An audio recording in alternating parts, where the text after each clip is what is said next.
معكم أحمد حامد، شركة نسر الشرق للصناعات الهندسية والتغليف الحديث. النهارده بنقدم لكم ماكينة لحام أكياس بسير مستمر موديل 301، ماكينة باتجاه أفقي. اتجاه أفقي يعني بقدر ألحم الكيس بالاتجاه الأفقي. ماكينة زي ما حضراتكم شايفين سهلة الأداء، سهلة التعامل، صغيرة الحجم، تشتغل على كهربة البيت العادية. المكنة بتقدر تخليني ألحم جميع أنواع الأكياس، إن كانت أكياس بلاستيك أو أكياس ألومنيوم بمختلف مقاسات الأكياس. والنهارده معانا عينة بسيطة هنجرب عليها. ده كيس فيه رز زي ما حضراتكم شايفين.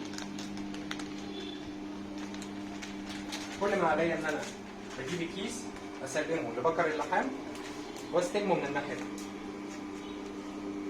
طبعا المكنة زي ما حضراتكم شايفين هي بتشيل الكيس وبتلحمه بتكمل بيه.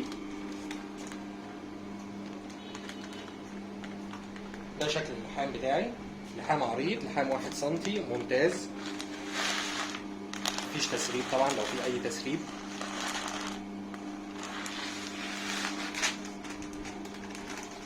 نجرب على كيس تاني برضو. طبعا دي الأكياس اللي هي تبع الرز والسكر والمكرونة، أكياس البقوليات. طبعا تلحم لي أكياس الألمونيا، تلحم لي أكياس البن، تلحم لي أكياس ورق الكرافت، جميع أنواع الأكياس تقدر المكنة دي تلحمها بكل سهولة. وده برضو التجربة التانية نفس الفكرة، لحام ممتاز جدا.